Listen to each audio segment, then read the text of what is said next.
Oke cuy, balik lagi sama gua Gani ya. Di samping gue sekarang ada satu buah casing dari Venom RX ya. Ini adalah Venom RX Noctis Max ya, sebuah casing akuarium, harganya 600 ribuan teman-teman, terjangkau parah ini guys.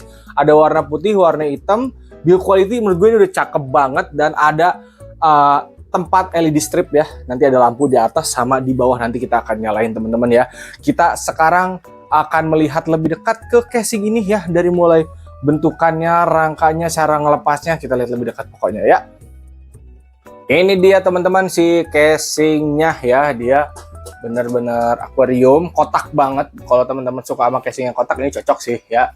Ada list item di atas ini, jadi nanti di atas ini juga ada strip lagi warna putih bening gitu. Nanti bakal ada lampunya di atas sama di bawah. Di sini ada logo Venom RX teman-teman ya. Oke, di bagian atas ini udah enak sih, nanti bisa dilepas ininya. Terus untuk tombolnya ada power, nah ini ada LED, ada reset. Terus ini ada indikator HDD LED ya. Terus ini audio jack, USB 2, USB 3 sama Type C ya. Oke, sekarang kita akan lihat cara bukanya ya. Di sini sebenarnya udah ada sih keterangannya ya. Nah, cara bukanya, tarik ke sini, hati-hati. Jadi ada pegangannya teman-teman ya di sini. Nah, tinggal begini ya. Ini harus hati-hati, dan ini untuk temper gelasnya udah cukup tebal ya. Oke. Nah, ini untuk area casingnya, dia tuh beneran lega banget ya.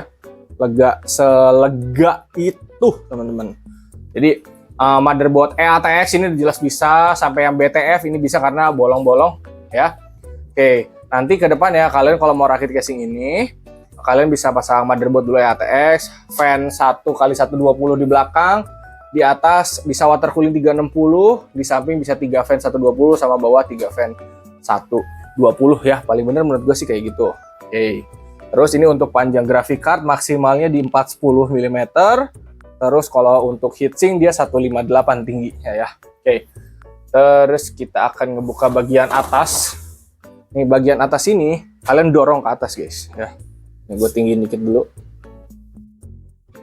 Nah ini agak tricky guys. Oke. Ini udah cakep ya. Untuk penutup atasnya dia plastik teman-teman ya. Jadi memang fungsinya lebih ke kayak buat dust filter aja sih, karena lubangnya dia kecil. Dan di bagian atas ini ada strip ya guys ya. Ada strip LED karena emang untuk lampunya guys. Tuh. Terus ini buat slot PCIe ada 7 ya tuh. Wah, ada 4, 5, 6, 7. Tapi sayangnya ini bukan yang dilepas pasang, masih yang harus dipatahin teman-teman. Oke. Power supply ATX ya di sini. Mau buka side panel ini tinggal puterin aja kiri. Terus tarik ya. Oke. Ini bagian pinggir sini udah ada bolong-bolong kecil. Cuman kalau kalian mau nambah dust filter boleh lagi sih. Ini 120, ini 120 kali 360 ya. Dan untuk set panelnya ini bahannya udah tebel ya. Ini bukan plastik ya, ini termasuk semacam bahan casing pada umumnya teman-teman ya. Oke. Nah ini area belakangnya ya. Kabel manajemen pasti lega teman-teman ya. Cuma untuk casing akuarium gini, memang biasanya kalau ngerakit bagian belakang sini tuh rada rame gitu guys ya. Rada ada kabel tabalatak. Jadi gue sarankan kalian punya velcro ya, untuk ngerapin atau kabel tis ya. Oke, kita buka dulu. Sini ada slot buat hard disk sama SSD SATA ya. Oke.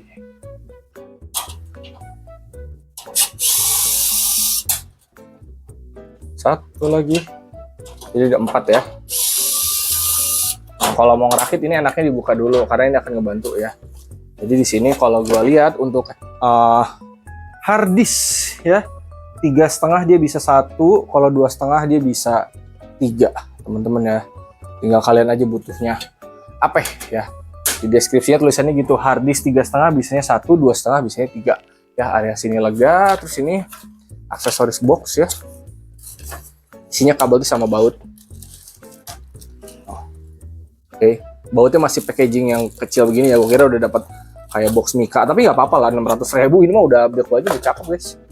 Oke, kita lihat per kabel-kabelannya.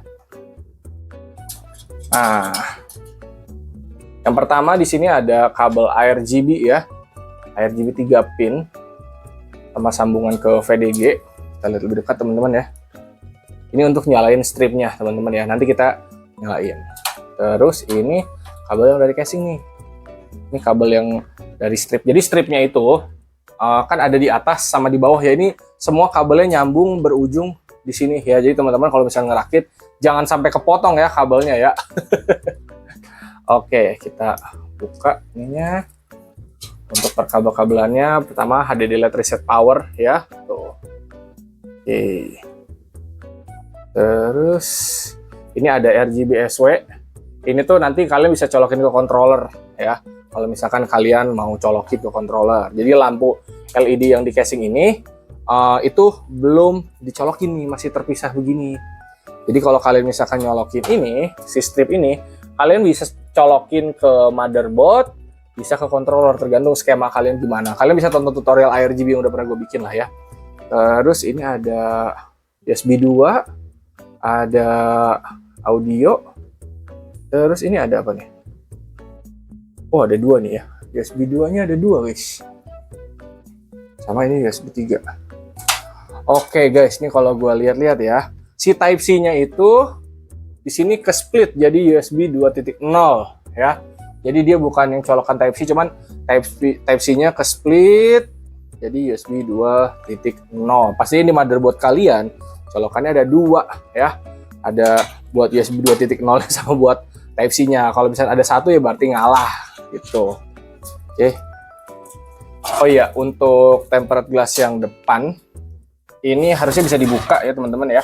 Tapi pakai baut yang di sini nih harus dilepas nih. Coba kita lepas dulu guys ya. Karena ini baru datang guys. Ini ada 2 baut sih di sini. Nah. Oke. Oh, nggak bisa ya. Ini kayaknya sepertinya di paten deh guys. Wah, enggak, ini kesini guys. Tunggu. Gue takutnya ada salah ini guys. Di atas ini nggak ada kan. Bagian sini ini ada tempat baut tapi kepaten guys. Tapi ini udah kebuka. Gue cari dulu guys sampai cara bukanya gimana ya.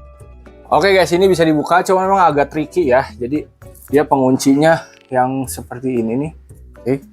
Atas sama bawah. Dia masuk ke sini sama ke sini ya. Jadi buat masuknya ini tinggal digeser ke kanan. Buat ngeluarinnya tinggal geser ke kiri tuh ya. Cara ngebukanya seperti itu teman-teman ya. Oke, kita nyalain stripnya sekarang. Oke guys, gue udah colokin power supply ke ARGB-nya ya. Kita nyalain. Nah, jadi nanti akan ada strip ya di atas sono sama bawah. Ya ini buat warna bisa diganti ya. Tuh, tergantung kalian nyoloknya gimana, ke controller atau gimana ya. Jadi untuk opsi warna karena ini ARGB ya banyak. Oh, mungkin kita akan pakai rainbow gini ya. Oke, intinya buat lampu-lampuan ini bisa ya. Jadi kalau kalian misalkan rakit pakai casing ini, gue saran udah motherboard EATEX aja. Terserah mau yang BTF atau yang biasa.